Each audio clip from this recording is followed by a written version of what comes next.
Hi, I'm Tim Grant. And Nikki McLeod from the Writing Wrongs podcast. Hello and welcome to Writing Wrongs. Live. As you know, we're doing a podcast recording tonight. We hope that you have a fantastic evening with us here, or afternoon, evening with us here. And welcome to this fantastic venue, the Steelhouse Lane Lock-up.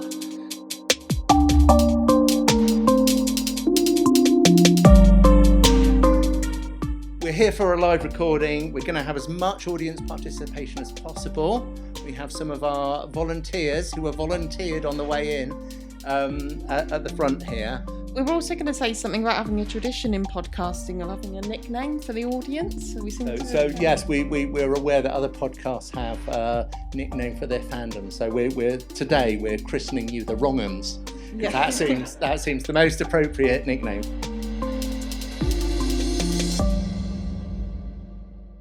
Hi, it's Tim Grant. And Nikki McLeod from the Writing Wrongs podcast. This episode of Writing Wrongs contains discussion of violent murder, grooming and child sexual abuse and online extremism. Our discussion will, as always, include an in-depth analysis of how forensic linguistic techniques can play a role in unravelling the truth behind these stories. We hope you enjoy the show.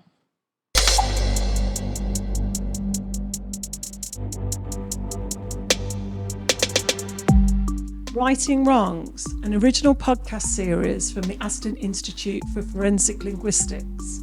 Season 2, Episode 4, Writing Wrongs Live. Hello and welcome to Writing Wrongs, the podcast from AIFL, the Aston Institute for Forensic Linguistics at Aston University. We're all about improving the delivery of justice through the analysis of language. I'm Professor Tim Grant. And I'm Dr. Nikki McLeod, Deputy Director of AIFL.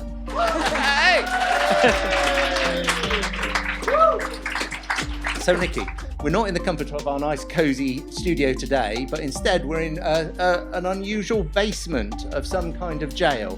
Where exactly are we and why? So this is the Steelhouse Lane Victorian Lock-up. It was constructed in 1891.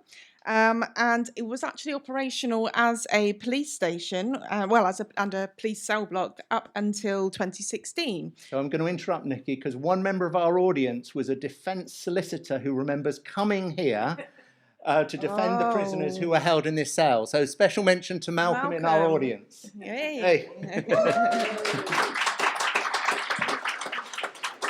I was down here as a duty solicitor, and before that for my own clients. And I'd arrive here at 8 o'clock in the morning, and I must say it was much dirtier and noisier here than it is now. But the fact is I'd see the clients, if they got 5 minutes each, that's all the time I had, then I'd have a bit of breakfast and I'd appear in court for them. And they'd be brought through the tunnel to the various courts. And I shan't name them now, but there were any number of those courts, and they just pop up in the dock. So thank you very much. So just to explain that a bit, the Steelhouse Lane Lock-up is right next to the Birmingham Magistrates Court, and there's a narrow alley between the two, and there's a tunnel from this building into that courthouse. Yeah, and I would like to invite the audience when we break at the end. You can actually look. There's a door just at the back here, and you can look into that sort of secret tunnel that the prisoners used to be taken into to be taken across the alley to the court there. So do go and have a look at that. Obviously now it's no longer functioning as a police cell block. It now houses the West Midlands Police Museum, who we at the Institute are big fans of. We've worked with them on several. We've partnered up for several events, including the original Writing Wrongs that happened when this podcast was just a twinkle in our eye. So we did a stage show here explaining the processes and how language can assist. Yes, it was in investigation and prosecution. So it was immersive, sort of part performance, part academic lecture, part kind of practical tasks, and so we did that. We've hosted parts of our conference here. So we had our sort of reception, like drinks and nibbles reception here last year. So anyway, what you can do is you can explore the cells, you can try on police helmets and stab-proof vests and all sorts of things. There are radios to look at. There's an interview suite just here. There's all sorts of things that you can go and look at. So we really encourage our live audience to take a look around. It housed the Peaky Blinders, for example, which is obviously a very notorious case. So that's where we are, and that's kind of that's our home for today's episode. I'm just going to describe it. So there are 2 or 3 tiers of cells in around a narrow gallery, and each floor of the gallery has a mesh to stop people or objects being thrown from the top floor down into the well. And we, as a podcast and an audience, are sat in that well, so we can be very thankful for this mesh. We will be putting out on our social media and with the podcast some of the imagery of the lock-up. But yes, if you're local to Birmingham, or if you're ever in Birmingham, it's very well worth a visit, and it's open as a police museum and can be found online. So, as well as all these wonderful displays that people can go and have a look and things to explore here in the museum, our audience are being treated as well to some forensic linguistics, of course, because we're here. But also, we've got 2 guests with us today. So, Tim, would you like to say a few words about who we've got and what they'll be talking about? Yes, would our guests like to come out? Hey! Okay. So our guests this evening are 2 of 3 authors of a forthcoming series of books called Cambridge Elements in Forensic Linguistics, which are a series of short monographs, and they are writing a history of forensic linguistics in the United Kingdom. And I have on my immediate right Dr. Emily Chiang, who is a research fellow in forensic linguistics at the Aston Institute for Forensic Linguistics, and has been with us since the very first intake of our world-leading Masters in Forensic Linguistics. She did spend a little bit of time at that other university over the city, but has almost exclusively spent her time with us at Aston. And so Emily did a PhD with me, and now works mostly on linguistic expressions of identity in online criminal contexts, which is a topic that she's published on widely. So Dr. Emily Chiang. Very much, Tim. Thank you very much, Tim. And our other guest is Dr. Ralph Morton, a research associate in forensic linguistics and a corpus linguist who was awarded his PhD from Coventry University and has worked on a number of projects focusing on language variation and youth justice, and also a number of government projects with myself dealing with a range of online criminal offences. So Dr. Ralph Morton. Thank you. I'm very happy to say that both Emily and Ralph are working with me on a project that we're calling Adobe, which isn't just a piece of software, it's actually the oldest building material known to man. And we're using this acronym to kind of explain that we're doing very basic, foundational, definitional work around looking at escalation in online contexts. So the 3 of us are working on that. It's really great to have you both here. Yeah, so welcome to you both. One more round of applause for our guests. So Nikki, do you want to explain a bit why we've got our friends and colleagues, Emily and Ralph, on today's episode? So, as you know, Tim, because you're the series editor with Tammy Gales at Hofstra University, there is a Cambridge Elements series devoted to forensic linguistics. I believe there's 14 published at the moment. Yeah, I think we've got 14 out. There's 2 which will be out in November, so very soon now. And a further of 3 more in production, about 15 more under contract. So it's a very vibrant series, and we're really grateful to our authors because being an editor of the series, you get a little bit of the glory and have to do almost none of the work, which is fantastic. Yeah, fantastic. So a forthcoming addition to that series is Forensic Linguistics in the United Kingdom, Origins, Progress and Prospects. It's co-authored by Emily and Ralph, and also Professor Malcolm Coulthard, who we've obviously had on the podcast before. So some listeners may remember that, his work around Derek Bentley and so on. So you're looking at in this book early developments of forensic linguistics, methodological advances since that time, and thoughts on the future of the discipline. Emily and Ralph, we heard a little bit in my introduction to you about your sort of your background in forensic linguistics, sort of since Aston, and your sort of journey to the point where you might want to write a book like this. Can you tell us a bit more about how and why you became interested in forensic linguistics in the first place? And so, Emily, I'll ask you that question first. Yeah, so I had been lucky enough to do a module in forensic linguistics as part of my undergraduate degree at Oxford Brookes. It captured my imagination immediately. I just wanted to do more. I got in touch with the only person in the field at that time that I knew, and was promptly told that there was no such thing as a full-time forensic linguist in the world. And it wasn't really a job, it wasn't really a thing. So I went off and did some other sort of language adjacent jobs, but it was always niggling in the back of my mind that there was this subject that was just fascinating and wanted to know more. So when the masters came along at Aston in 2014, I jumped on it and I haven't looked back. Basically, did my PhD and then I'm still here. Do you want to just tell us very briefly a little bit about the PhD, and that's because that was the starting point of your independent research career? Yeah, so even as early as on the master's programme, I was exposed to the world of research on online child sex abuse. And it was really apparent very quickly that there was just no linguistic research in this space. And if we're thinking about things like online grooming, these are purely interactional contexts. This just happens through language. There is no other form of communication by which that crime occurs. And so the fact that there was no research targeting the language just seemed like such an obvious problem that needed tackling. So that was kind of my main interest in my master's dissertation, and then took that through to kind of look at in much more detail in the PhD at various expressions of identity by different types of people in child abuse interactions. So I looked at the identities of offenders, of victims, of undercover police officers who are posing as offenders, and just trying to see what those dynamics can really tell us and how that can help in policing. Okay, thank you very much. So Ralph, would you like to tell us a bit about your journey here as well? Yeah, so I had, as undergraduate, I had a more sort of general English studies kind of background, and my interest in forensic linguistics came at MA level. So I was sort of interested in doing something practical with language, kind of applied, but I didn't really know what. And I heard about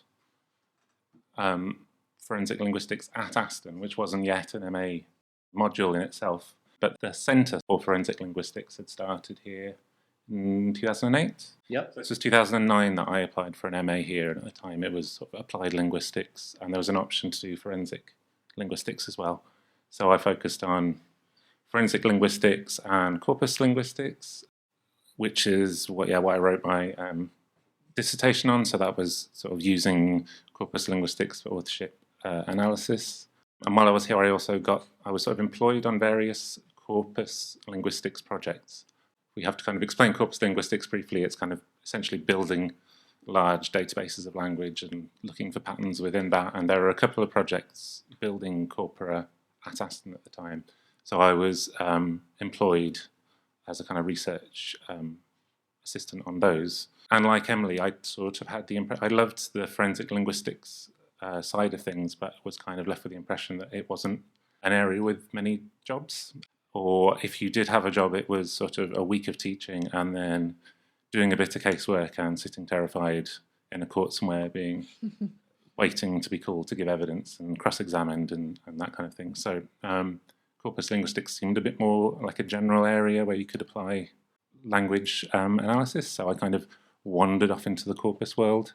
My PhD was sort of in corpus linguistics, looking at business correspondence randomly, which I enjoyed. But after that, I kind of had missed the forensic side of things. So I sort of started to work back towards analysing language in a kind of law context, essentially. So I took a job working on a youth justice project. So it was essentially criminology, but I was analysing language to look at how young people, the linguistic challenges they face in when they are assessed, when they come into the youth justice system. And then I worked at BCU looking at the challenges that people who represent themselves in court face with our sometimes colleague Tanya Grieshofer. And then from there I came back here and worked, like Emily, on a project looking at the language of online child sex abuse, which we don't need to dwell on, but I sort of bring up to say that it's an area where it's good to have something else to work on. So in terms of the context of this book, I was aware that the Element series existed and that there wasn't yet a UK one. So we sort of talked about that and the idea of me writing it, and then you'd suggested I could do with probably a co-author because there was a lot of ground to cover. So I asked Emily because we'd worked on a few things, and then was sort of surprised a week or so later to hear you talk to Malcolm, and he was also interested in contributing. So Malcolm, who has been described on this podcast as the sort of godfather of forensic linguistics in the UK. So yeah, we thought we'd give him a break in the field. So one of the morals of this story is that if you ever do anything within the Aston forensic linguistic community, you always come back. Yeah. So Ralph was a very early taste of forensic linguistics before there was an MA, and here he is working with us again, and we kind of circle through and cycle through, I guess. Yeah. So you've mentioned the book there, so that brings me on nicely to my next question, which is all about the book and the fact, well, you start off kind of talking about the origins of forensic linguistics, and we heard quite a lot about that from Professor Malcolm Coulthard himself when he came on to an episode a while back. So we heard all about this chance meeting he had with a handwriting expert in his corridor at work. And yes, I just want to specify, so Malcolm is on one of the Derek Bentley episodes, because that's one of his most significant and well-known cases. So we invite Series 2, Episode 1, Part 2, I believe. Something like that. Yeah. You'll find it. Search Derek Bentley, Malcolm Coulthard podcast, and you'll find it. Yeah. So we've heard from the man himself all about those origins, but what I would like to hear from you guys is what happened next. So after that sort of chance meeting that he had with the collaboration with the handwriting expert on that case, what happened next?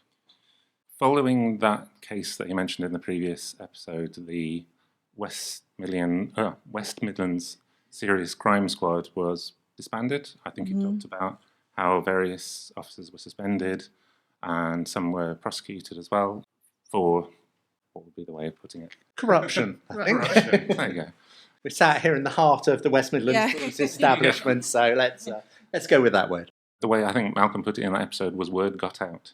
And there were people who had been convicted by the Serious Crime Squad, and their investigations of various other cases sort of came under question, including things like the Birmingham Six, where they'd been convicted of doing of bombing pubs in the mid-70s in Birmingham.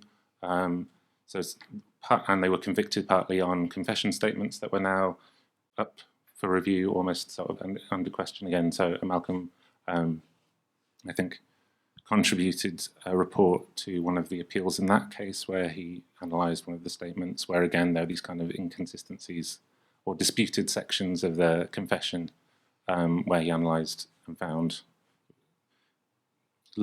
unusual densities of incriminating detail in the bits that were kind of disputed.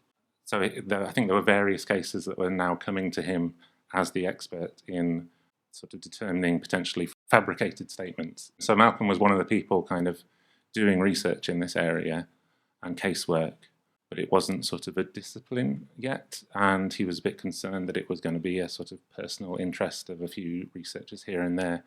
So he kind of started looking at ways to consolidate these research efforts into more of a field. So in I think 1994, they helped found the Journal of Forensic Linguistics, which is still going under a slightly different name, changed in 2003 to International Journal of Speech, Language and the Law. There you go. That's the one. And founded a professional association, the International Association for Forensic and Legal Linguistics. It's like a ventriloquism act, isn't it? So it was that was a professionalisation sort of the field on that side of things. And then he also talks about how there was a growing group of researchers, postdoctoral researchers at Birmingham, including Tim and Janet Cottrell and Chris Heffer and Francis Rock, who had a Birmingham Forensic Linguistics research group where they would meet and sort of share this research. So it was continuing in that form at University of Birmingham. But they didn't have a dedicated MA course, and in the book Malcolm described, so some of those people eventually left University of Birmingham and set up an MA at Cardiff, which Malcolm describes as the second beginning, essentially, these setting up dedicated postgraduate courses for forensic linguistics to make it a thing you could go and study officially. I was in the second intake of the Masters at Yeah. Cardiff. So we've got the pre-intake at Aston, where there was forensic linguistics taught, but not under that master's name. The first at Aston and the second at Cardiff. Yeah. So yes, there's a couple. It's still a very small discipline that you can study. There are a couple of others around the UK. York and Lancaster also have interesting programs, but it's a small discipline if you're looking to get into forensic linguistics, and it's quite interesting. And there's, again, around the world, there's only a couple of further masters. There's one at Hofstra University in New York State. There's one in Amsterdam, which is an interestingly different take on what forensic linguistics can and could be, and so on. But it's not like every university has forensic linguistics or a master's in forensic linguistics, I think. So yeah, Cardiff was the first in the UK, and then Tim and Malcolm and Christoph, our current director, and was Kate Howarth involved? No. So the first three at Aston was me, Malcolm, and Chris. Yeah. Yeah. So then you set up the Centre for Forensic Linguistics in 2008, and Malcolm describes this as we'd got to a point where there was a critical mass of forensic linguists teaching in the UK, and that was sort of. I was there at the time. were there? I just wasn't associated with you, really. And what? So we went from 3 in 2008 to about 30, including our PhDs, postdocs, and our master's cohort. We're over 30 and staff now, and everyone in any particular year at Aston now. So that's a massive growth, and those numbers do make us the biggest in the world as a grouping of forensic linguists working together. So this idea of a critical mass may have been spin in 2008, I guess, or aspiration or something like that. But I think it's very much true now, and there's lots of advantages within any university in working in a grouping. So the first group of cases you write about in the book, and we're aware when we set up the Writing Wrongs podcast that we made a really conscious decision that we want to illustrate forensic linguistics through a casework podcast, rather than through a sort of instructional podcast. This is forensic linguistics, and we're directly sort of appealing to the true crime audiences that are big in podcasting, and we hope we do that the right way rather than an overly sensationalist way. But these first cases that you write about in the book, and some of the first cases in forensic linguistics, were what we now call, and the coining at the time was verbaling. And we've talked about verbaling in previous episodes of the podcast, and including the Bentley episode. And so just to gloss what verbaling means, it means in a suspect witness statement, which were current at the time, so now suspects would all be interviewed and their interview transcript would be used. That wasn't true at the time. Verbaling was putting words into the mouth of the suspect to make them appear guilty. Yeah, so it was a linguistic crime and linguistic contamination of that piece of evidence that was the witness statement, or later maybe a transcript of the interview, but it wasn't a transcript necessarily based on a tape recording. And it's interesting to me that a lot of forensic sciences start off in defence and appeal work, and as they gain traction, then they move over into the prosecution work. So, but some of these early cases is what we're talking about. We're on these verbaling type problems, and so. Emily, do you want to talk a little bit about that and what goes into these cases and how they might work? Well, you've just said most of what I was going to say. Oh, sorry. Speak up some more. One of the things I think is really interesting about these is that you get that switch. And in 1984, when we get the introduction of the PACE Act, the Police and Criminal Evidence Act, this is what made the recording of police interviews mandatory. So really in the UK, these cases are all quite historical. We don't really get this kind of thing much anymore. But so it wasn't uncommon at that time that people who had been interviewed by police would claim that there had been, in the written record, this is the only evidence you would get from the interview, was a handwritten record of that from the interviewing police officers. So it was not uncommon for witnesses, people being interviewed, to claim that parts of that interview were false, or confessions that were elicited in those interviews might have been fabricated. What I think is interesting is that obviously we have this PACE Act, which made a lot of this kind of null and void, but the UK is still one of only 5 countries in the world that requires police interviews to be recorded. Yeah, and which is always surprising. We've had an American case in the podcast where there was a recording, which is still relatively unusual in America, and it was arguably an improper interview, but you couldn't do the verballing because of tape recorders there. So that's the change, and I think the UK has led on tape recording of police interviews, and partly because of the 1970s in Birmingham and these accusations of verballing, I think. They're fascinating cases. They're really the first kind of glimpse, I think, that people got of language analysis genuinely kind of helping police operationally, and a really sort of direct way of being able to see how that can happen. So one example that we talk about a lot in forensic linguistics is the Bridgewater 4, which I think we're going to look at now. Yes, so let's open our first case file.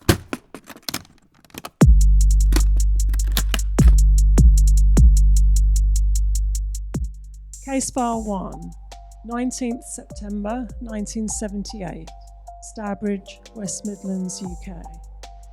13-year-old Carl Bridgewater was doing his paper round and approached Yew Tree Farm to deliver their paper as usual. He never returned, as it was at this property that he met his untimely death by shotgun. Police believe that Carl Bridgewater had arrived at the house and disturbed an intruder or burglar, and was subsequently forced into the living room of the house, where he was shot once in the head at close range with a shotgun. Patrick Malloy, James Robinson, and cousins Michael and Vincent Hickey came to the attention of the police working on the murder investigation, following further armed robberies later in 1978. During questioning, Malloy told police that he had been in the upstairs bedroom at Yew Tree Farm whilst robbing the house when he heard a gunshot downstairs. Shortly afterwards, the other 3 men were arrested. All denied committing murder, but 3 of them were convicted of murder at Stafford Crown Court on the 9th of November 1979. The 4th, Malloy, was found guilty of manslaughter. They were sentenced to imprisonment on the 12th of November. 2 years later, Patrick Malloy died in prison of a heart attack. On the 21st of February 1997, after nearly 18 years in prison, the surviving 3 had their murder convictions quashed. The Court of Appeal ruled that the trial had been unfair due to certain areas of evidence being fabricated by police in order to persuade the now deceased Malloy to confess.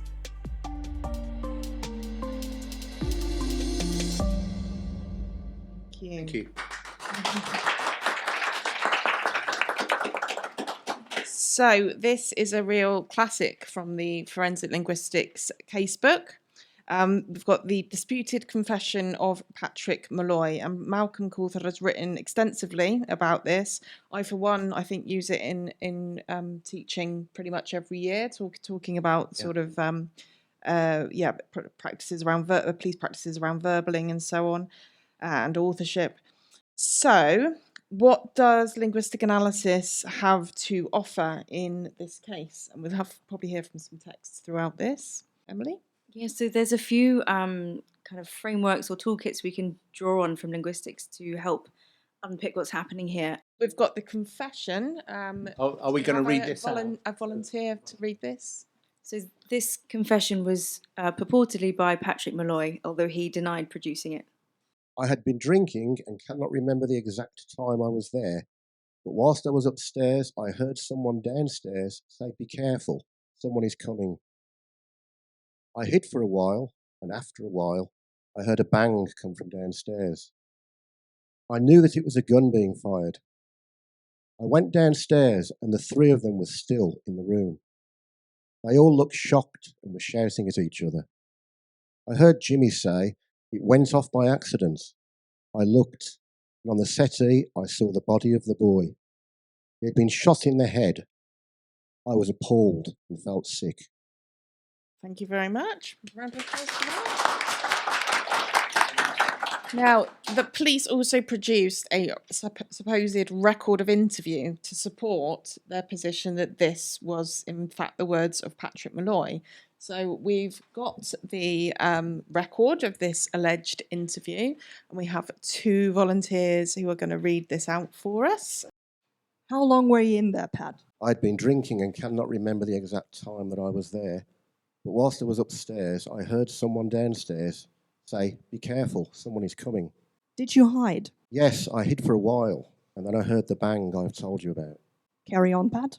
I ran out. What were the others doing? The three of them were still in the room. What were they doing? They all looked shocked and were shouting at each other. Who said what?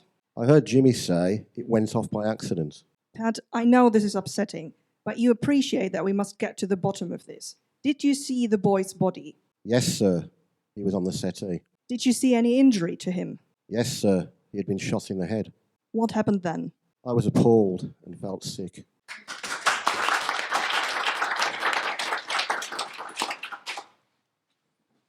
Okay, so the police have produced this as support for their contention that the confession was in fact genuine from Malloy.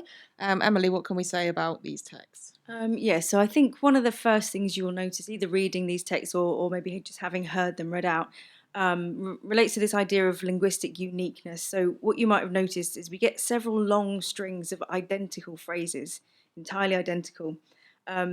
The prosecutors saw that similarity between the language of the interview and the language of the confession as support for the authenticity of that confession. But the defence argued the exact opposite, that this was actually evidence of fabrication. I don't know if our audience has any opinions on this that we can bring in now. Any thoughts? Any thoughts or questions? We have our defence solicitor in the room who's willing to offer a opinion. So we're on. Well, quite simply, I was involved in many, many interviews, and that could conceivably be what happened in one of those interviews. Admittedly, I was present, so the police perhaps had to behave themselves better, but cannot remember rather than can't remember. Simple things like that. And after a while, I heard the bang. It just doesn't ring true at all of the sort of person, bless him. Okay, so thank you for that. So that is a view of this kind of text from the legal defence perspective. I happen to know there are some linguists in the room. Are any linguists? Sorry, I see PhD students from other universities, ex-PhD students, and from a linguistic perspective, does this feel real as an interview text? And if not, why not? Can you put your finger on it? At the back there. I think a lot of this just feels like really, well, the question and answer pairs are kind of weird. Can you explain what a question and answer pair is for our wider audiences? Right, so when you're looking at analyzing a conversation, you've got questions which will elicit an answer. And the things that go together, so the question and the answer that follows are the question and answer pairs. And so usually you'd expect these to kind of go together rather than, and like go together smoothly, right? So if you have like, why is it breaking it up so much? So it's like, what were the others doing? Well, they were still in the room. What were they doing? Well, they all looked shocked and they were shouting at each other. Who said what? I heard Jimmy say it went off by accident. It's all very kind of bizarre pairing of question and answer. It kind of feels like they've inserted the questions in order to fit what they want the narrative to sound like. And so taking basically that statement and adding questions in to be like, oh, well, we elicited this from him. So the questions link forward, don't they, rather than linking back to what's just been said? Yeah. So do you want to elaborate on that? Linking forward and linking back? Yeah, so I think one of the other things that you notice about the question and answer pairs is that part of this mismatch is the answer that is given is not what's actually being asked. So a lot of these questions are asking for doing answers. They're asking for a kind of action. Questions like, what were the others doing? What happened? But they're being met with answers like, they were in the room. Right? This describes a state or something, not an action. Or what happened? I was appalled. Well, that's not something that happened. That's something you felt. The question, it's kind of good evidence that these questions have been sort of clumsily formulated and inserted back to elicit these apparent responses, as Maddie said. Okay, so obviously there's something a bit suspicious about these, this kind of the questions here. And so what was the kind of conclusion that Malcolm drew and that you talk about in the book? Well, concluded that it was very, very unlikely that that Malloy would have produced these same long strings of language across the two different texts. And Malcolm did some experimental work at the time, which showed that when a run of words reaches a 10-word sequence, it's unlikely that sequence has ever been produced before, even by the same person. And when you get up to 10 words, the likelihood is close to zero that utterance or that string has been produced before. So the idea that Malloy produced a 29-word string, I think is the first line in these, identically across those two contexts is really implausible. Yeah. So he probably didn't do both these things. He might have done one or the other, but not both. Yeah, probably. So we're looking at this was sort of put forward as evidence to support the kind of veracity of the statement, but clearly, it just shows it's completely implausible that he would be producing these identical strings in an interview and then also producing them as part of his kind of his witness statement later. So that was the evidence or the opinion that Malcolm put forward. So just before we move on to the next section of what we're going to be talking about, what we will be doing tonight, we're doing little tasters of 3 separate cases. So we might well reserve the right to go in depth into some of these cases in later episodes. Oh yes, it might be an intent. It's not a promise, but we hope to unpack some of these things in more detail later. So, Nikki. Okay, yes, so we're going to move on to our next case file. So you cite a couple of case studies demonstrating the concept of distinctiveness and distinctiveness and consistency when it comes to authorship. So we're talking here about the task of authorship analysis, which is establishing who is the more, say you've got 2 possible candidates, who is the more likely author of an unknown text or a text whose authorship is unknown. And this is a case that demonstrates that really, really well. This is the case of Jenny Nicholl, and we're going to hear all about this from another volunteer. Oh yes, of course, from Leslie.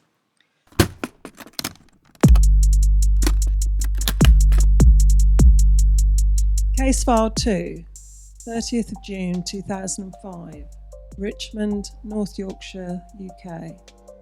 19-year-old Jenny Nicholl told her parents that she was spending the night with friends and took items with her that suggested she was going on a camping trip. She left the house at 6 p.m, and that was the last confirmed sighting of her. Jenny was reported missing by her parents on the 4th of July 2005 after they had no contact with her over the previous days, and her car was found parked in the Holly Hill pub in Richmond.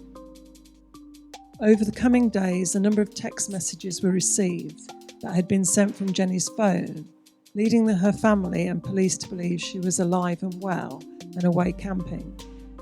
The messages had been sent from Carlisle in Cumbria and Jedburgh in Scotland, and Jenny's mother visited these locations in a frantic bid to find her daughter. Meanwhile, police had arrested a local man, David Hodgson, who had been grooming Jenny since she was 14 and was currently in a sexual relationship with her. In November 2005, police announced that their inquiry into Jenny's disappearance had turned into a murder investigation.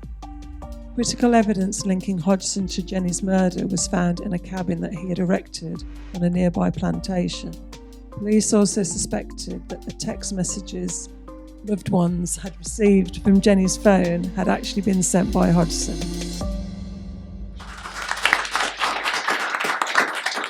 This case that, again, Malcolm Coulthard was involved in and took to court turned out to be a landmark case in forensic linguistics in the UK. And one reason for that is we're going to get into the evidence in a minute. And Malcolm gave evidence in the case, and then that evidence was subjected to appeal at the appeal court, specifically on the grounds that the linguistic evidence wasn't rigorous or scientific. And that appeal was turned down. Okay, so the appeal court heard the evidence for and against the idea that the linguistic evidence was not strong enough to withstand scrutiny. It should have not been admitted or should have been better criticised. The court case found in favour of Malcolm's evidence, and that therefore provides basis for forensic linguistic evidence to be used in other prosecution cases in the UK. So in that sense, it was a landmark case. And it was shortly after this, in fact, that we received sort of institutional recognition by a sort of quango that doesn't exist anymore, the Council for the Registration of Forensic Practitioners, partly because of this case, linguistics was adopted into that structure of recognition by sort of the British state that there was enough rigour in linguistic analysis that it could be part of a prosecution evidence. And that was an interesting part of our history. Malcolm's evidence, I think that Ralph's going to talk about a bit, was that there was inconsistencies in style in the later text messages sent from Jenny's phone and her earlier messages known to have been sent by Jenny Nicholl. And there was consistency in style between Hodgson and those later messages. So there was a likelihood that Hodgson had been the author of those later messages. And Ralph, I think you're going to talk through. So for our podcast audience, we have a slide on the screen, which we will put into the show notes, but we're going to talk through it and explain the sort of evidence that Malcolm brought in this case. Malcolm did what I suppose would essentially be called a stylistic analysis of these texts. So he looked through the texts that were known to be written by Nicholl and the ones that were known to be written by Hodgson, and by going through the text messages of sort of known authorship, noted features that were characteristic of their style, so the kind of linguistic choices they sort of consistently make, and then use that sort of compared to the linguistic choices that Nicholl made and the ones that Hodgson tended to make in his texts, and came up with a list of 9 distinguishing items. So those were items that appeared as part of Nicholl's style that weren't part of Hodgson's, and vice versa. So what we're showing on the screen is those 9 items, which are I am, I have, myself, off, the word off, to, see you, phone, shit, and am not. So all of these items could be sort of written in different ways, either more standard way, the standard way, you'd say, I suppose, or non-standard ways. So for the variable I am, Nicholl's preference in text messages was to write I am with no gap between, whereas Hodgson had the more standard I am, but also he didn't capitalize the I. For the variable I have, Nicholl would write again lowercase with no apostrophe, so IVE, and Hodgson had the non-standard AVE, so kind of the sound av. For myself and my, Nicholl would use this sort of standard form, whereas Hodgson substituted the Y, so as me-self. So just to come in there a bit, so what you've got is you've got these contrasts. So there's the sort of so this is from their known messages, how more than once, 2 or 3 or 10 or 15 times, Jenny Nicholl would write those words. She would write those words in text messaging speak, which is why you get a lot of non-standard thing. She would write those words in one way, and what Malcolm was able to show, that Hodgson would write those in a different form. So to pick on the one you've just picked up, so myself, versus which was Jenny Nicholl's way of writing, versus myself with ME at the start, which you might think, well, that might be more how he spoke. It might be a mark of the Yorkshire accent coming through or something like that. Would consistently in his text messages, which were undisputed messages, would show that contrast. So this is a contrastive stylistic analysis. And it's quite meticulous. You know, it's fine-grained analysis. And this is, I sort of assisted Malcolm in the later stage of this case, and it was literally reading and marking up texts again and again and again and noticing stuff. It wasn't computational analysis, it was hand linguistic analysis, which was available at that time. Yep, so we've got a very clear distinction there between the two styles. Shall we hear one of the messages that was sent from Jenny Nicholl's phone? This was after she had gone missing. We have it on the big screen and we have volunteered to voice it. Hi Jen, tell Jack I am okay. No, everyone's going to be mad. Tell them I am sorry. Living in Scotland with my boyfriend. Shitting myself. Dad's going to kill me. Mum don't give a shite. Hope Nick didn't grass me up. Keeping phone off. Tell Dad car jumps out of gear and stalls. Put it back in auction. Tell him I am sorry. Thank you. So just to recap, that is a message sent from Jenny Nicholl's phone in the timeline after Jenny has gone missing, and the police believe Jenny may be dead at this point in time. Yes, but this has been sent to a friend or a loved one, and obviously the fact the messages kept being sent from her phone made them think that she was still alive and indeed living in Scotland with her boyfriend or whatever it might be. So, talk us through this message. Then put it up there. What features are important here, and what do they tell us? So again, of that list of distinguishing features that Malcolm identified in this message, we have I am, lowercase with a space. So which of the potential authors does that version of I am, I space am, does that relate to? So that's the Hodgson. All of those 9 items where there was a variation in how they spelled them and they were distinguishing between the authors. Every time those items came up, it was the variant that Hodgson was used in the question messages. So it was kind of combination of features. All the sort of choices he made were present, and the choices that she made weren't. The one that stands out is the myself as well, with that sort of possible accent spelling of myself rather than myself. Yeah, and the sort of unusual of for off.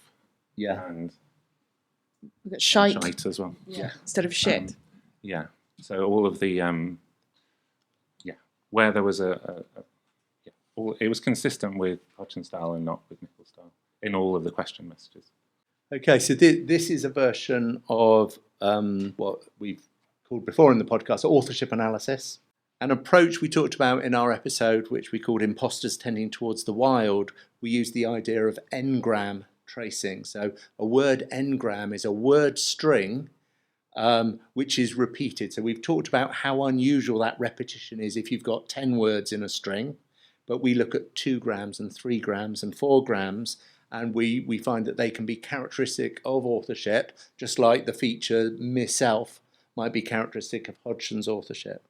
So I've done it again, Emily. I've taken your lines, haven't you? but I know you've been involved in a research project which involved n-gram tracing. And do you want to talk us through a bit about what those n-grams were and how n-grams works? Yeah. So with n-gram tracing, you basically select for comparative authorship analysis. What you would do is extract all the possible n-grams that you can from the question document, the document for whom you don't know who has written it, and you're trying to determine the possible author. So you would take all bigrams, trigrams, 4 grams, 5 grams, whatever you sort of decide as analysts. And let's just have an example. So if we took the phrase, the quick brown fox jumped over the lazy dog, trigrams would be the quick brown fox jumped over, etc., etc. So you would extract all of the n-grams at whichever level you choose from the question text, and you would do the same with your sample of writings from every suspect author you have, and you essentially compare those authors' texts and see which contains the highest percentage of those n-grams that you've taken from your question document to see where the highest similarity is, and you would attribute most likely authorship to that individual. One example of that of that particular method being put to use is that of the Bixby letter. So this was work that was carried out by Professor Jack Reeve, who we've had on the podcast. Yes, that episode is out. Last episode. That was it was episode 3 of series 2, and I believe you were also working on that project yourself, Emily. We should point out at this point, Jack was at Aston too, so this is very much this is an Aston achievement. We have no biases, but forensic linguistics is Aston basically. Yeah. So Jack and some of his then students, including yourself. So we are going to open the case file.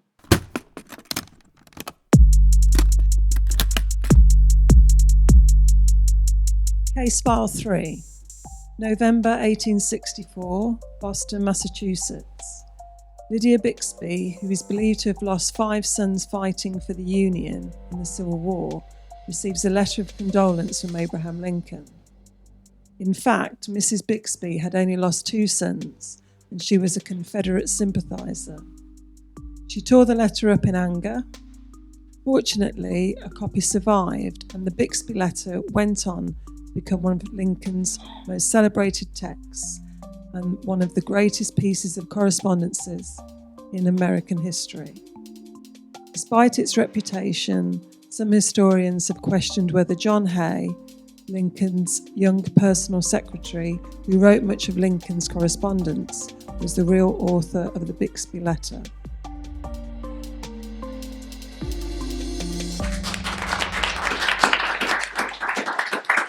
Okay, and now we're going to actually hear the letter itself. Yes, here's the Bixby Letter. Go for it. Dear Madam, I've been shown in the files of the War Department a statement of the Adjutant General of Massachusetts that you are the mother of 5 sons who have died gloriously in the field of battle.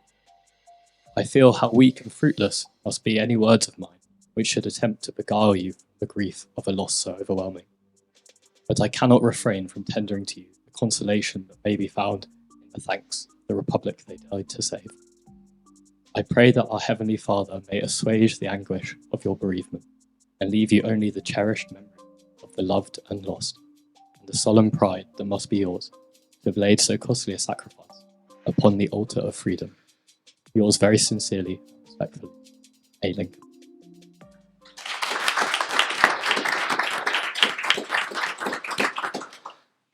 So there's been a long-standing debate around the authorship of this really famous letter. We like in Writing Wrongs to do an occasional historic case, and I think this would count as that. So Emily, you were part of the team. How did Jack and the rest of the team approach the question of who wrote this letter?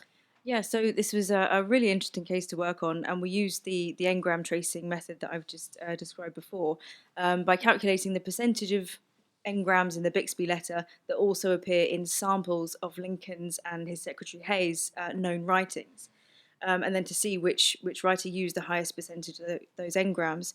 One of the reasons that these historical cases can be really nice to work with, particularly in this situation, we have tons of known writings from both authors. We have just so much historical correspondence from both Lincoln and John Hay, so it worked really well in that sense. We have 2 huge corpora, one for each author.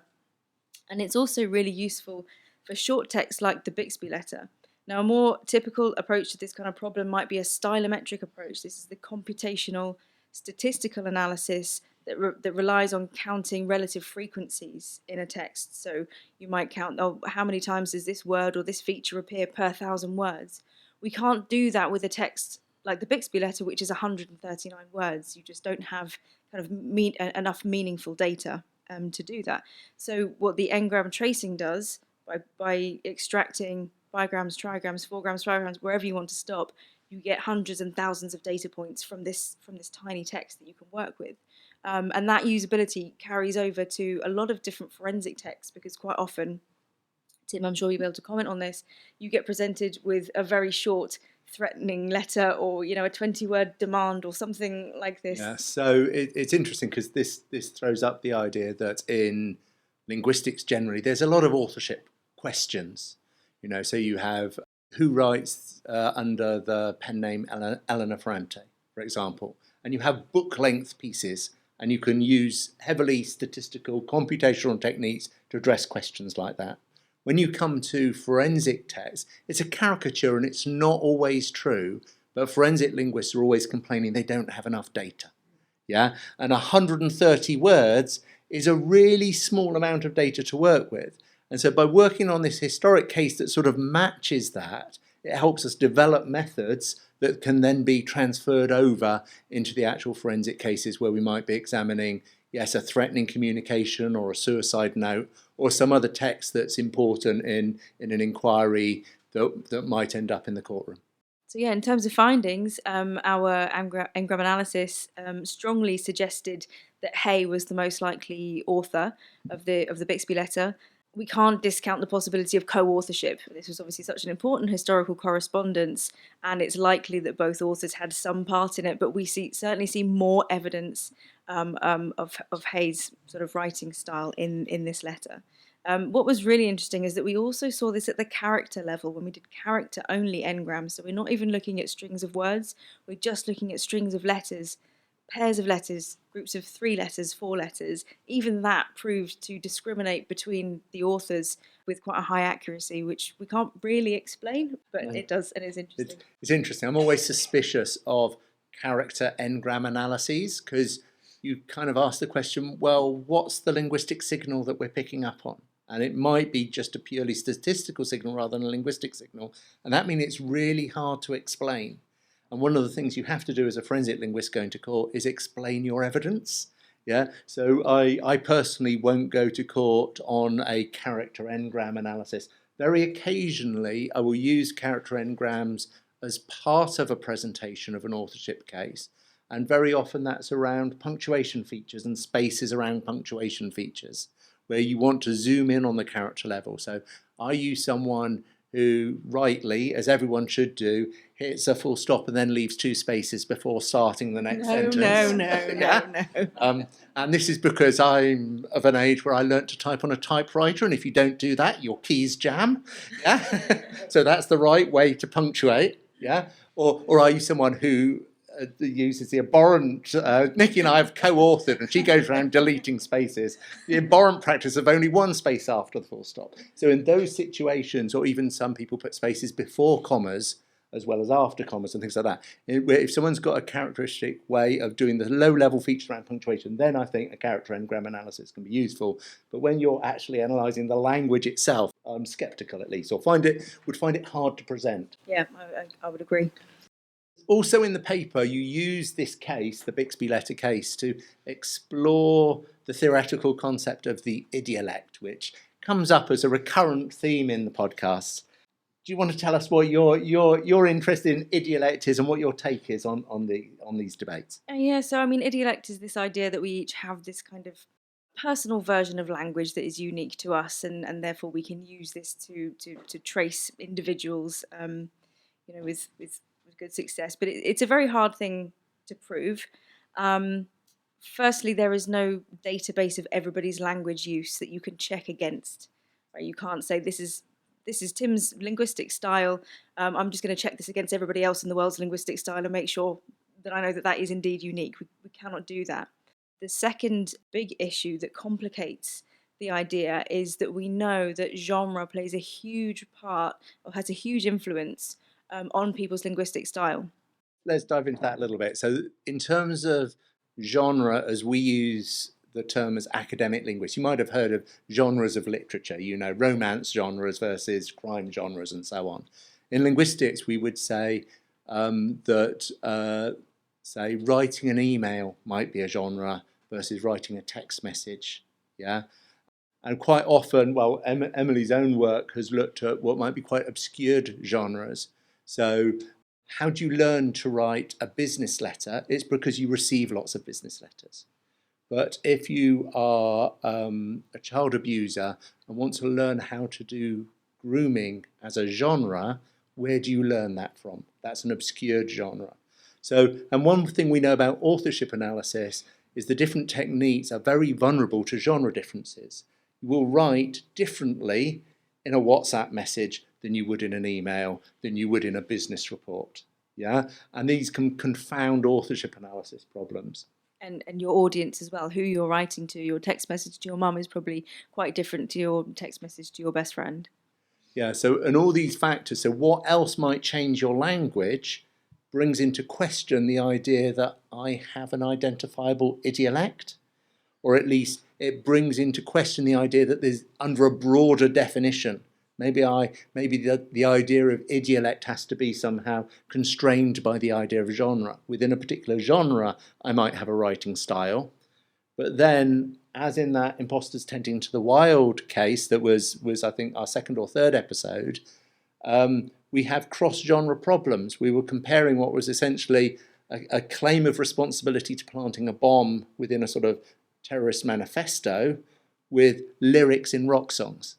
Yeah, so how do you deal with genre and say, I can't claim this author has one idiolect that I can carry across, but you can find traces. So that's a good example of how cross-genre analysis can be more difficult.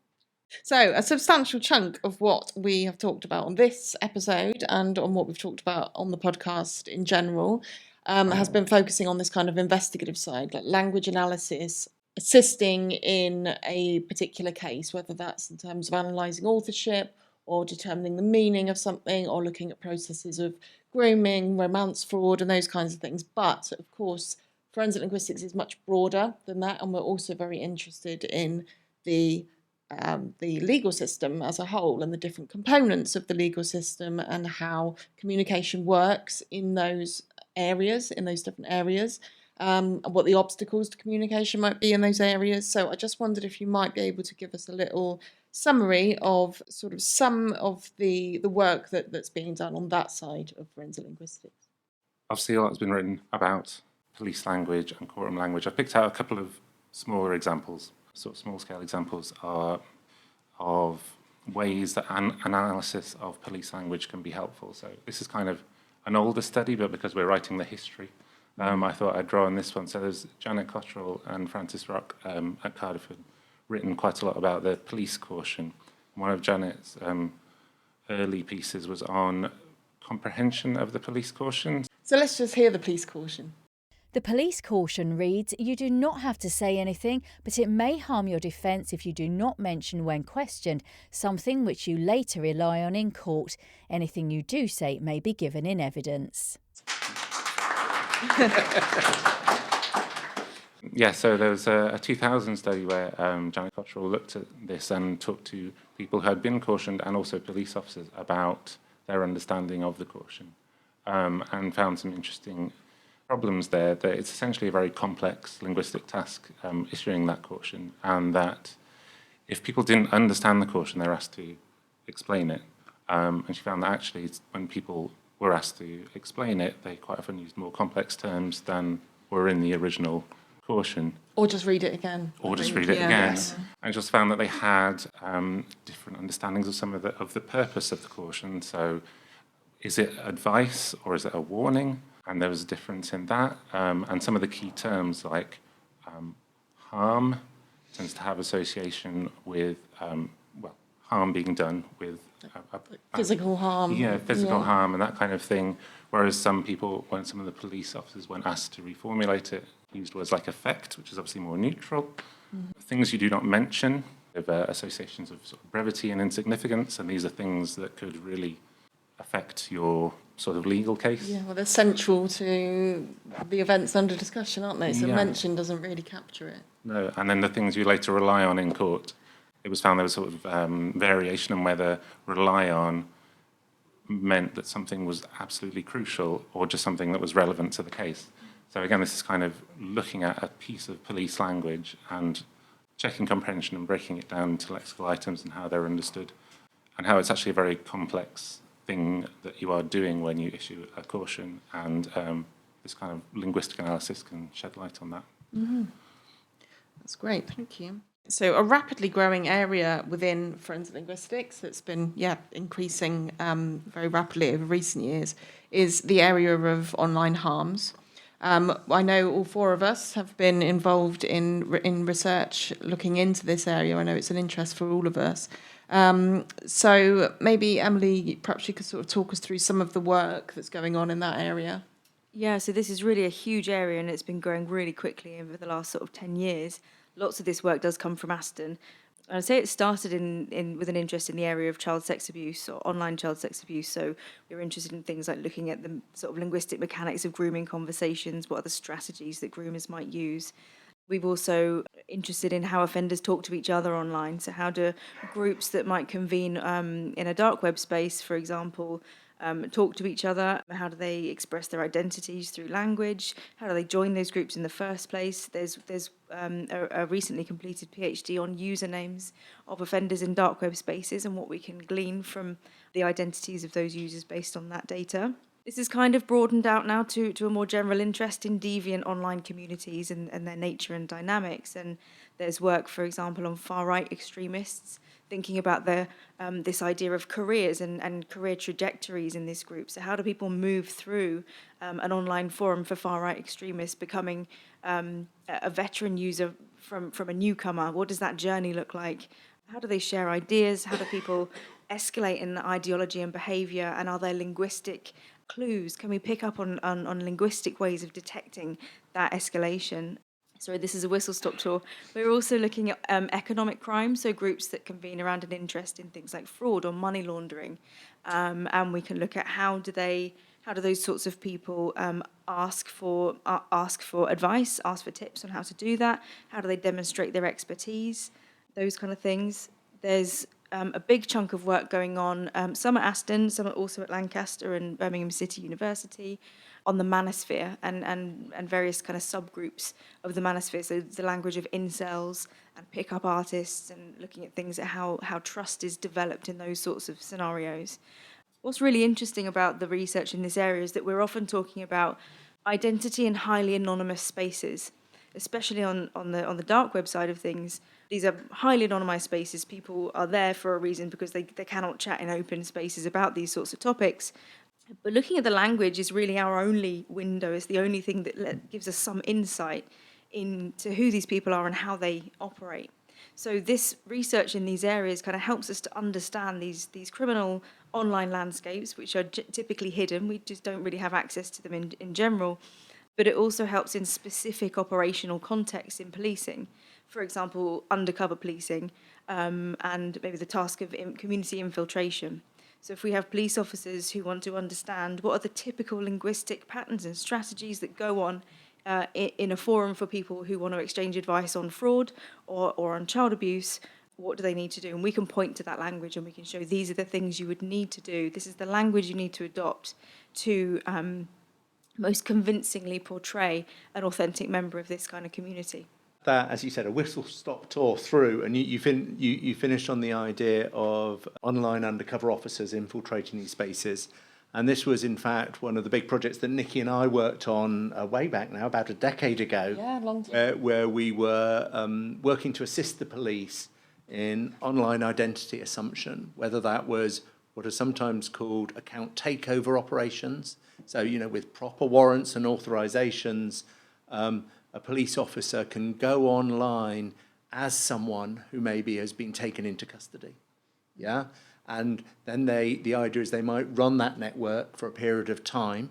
And these are often very low trust environments, is how we described these. So if you've got a community of online paedophiles, you might find that they all believe that everyone else is an undercover police officer, yeah? So in that situation, getting that identity assumption linguistically right is a really crucial part of the operation. And in fact, what our work showed was that training the police officers in linguistic analysis and providing them with tools to do that linguistic analysis improved their capability. They were much less likely to be detected by a suspicious judge after the linguistic training than before the linguistic training. These were experienced undercover officers who had loads of skills to bring to these tasks anyway, so it showed, I think, the power of linguistics. Nikki? Yeah, so there was an alternative scenario, isn't there, which is where a victim has been identified. So the parents have discovered, parents or guardian have discovered sexualised conversations on the child's instant messaging app or whatever it might be, and the child is removed to a place of safety. But the police still want to identify the perpetrator, but they can't put the child back into that dangerous situation. And so what has to happen is that an undercover officer needs to assume the identity of the child in order to draw out the offender, arrange a meeting so that they can arrest him and keep other children safe. And so and obviously what we saw, quite a lot, was that officers who were having to do an impression of a 14-year-old girl had a very fixed and not necessarily accurate idea in their head of what a 14-year-old girl, how she would use language on the internet, and relied a lot on stereotypes. And, if I put lots of LOL and lots of smiley faces, and then that'll be convincing. But then when you actually look at the historical language that this child has used, this is not an accurate, this is gonna make the offenders sort of hackles rise immediately, because it doesn't sound anything like her. So part of what we were doing is trying to sort of draw their attention to the importance of an evidence-based kind of approach of taking on this particular task.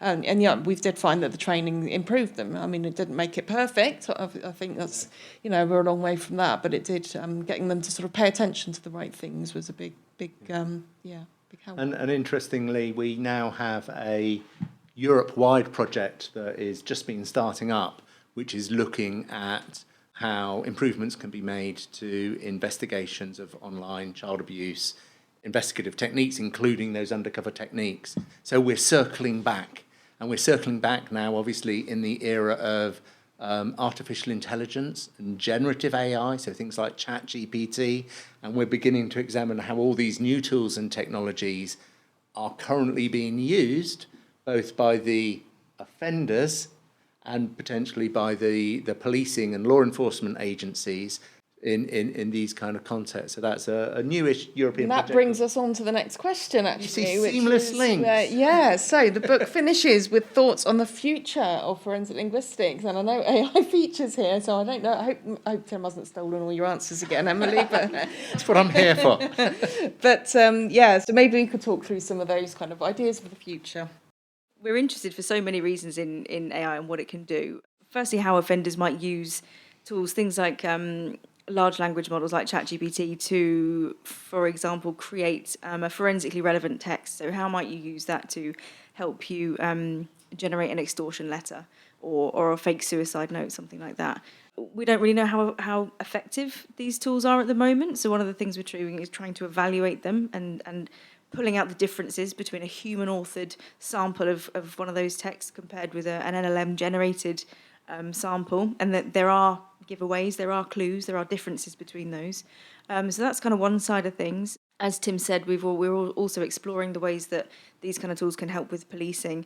So first, with detecting LLM-generated text is helpful in all sorts of ways. There's some good work coming from University of Birmingham, isn't there, on using LLMs for authorship analysis. Yeah, we've got to admit that they do good work too. We're sort of seeing how these tools can kind of help on the policing side with things like online identity assumption as well. Thank you, Emily, for that, and thank you, Ralph, for your contribution. This brings us to the end of this special live episode, and we'd really like to thank you for participating. We've never had two guests before, and we've never forced our guests to be part of the podcast in front of our live audience. So can we please have a round of applause for Emily and Ralph?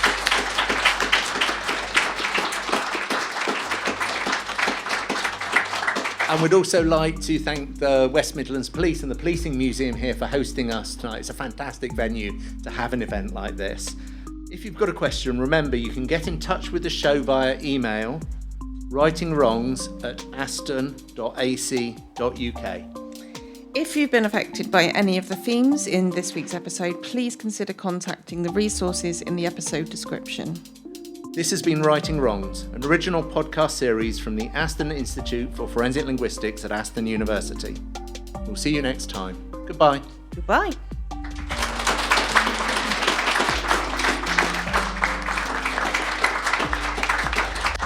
Our special live edition was sponsored by the ESRC Festival of Social Science, and we'd like to thank them for their support for this event. We'd also like to thank our audience members who contributed their voices to the episode, and particularly to Leslie, who read the case files so brilliantly.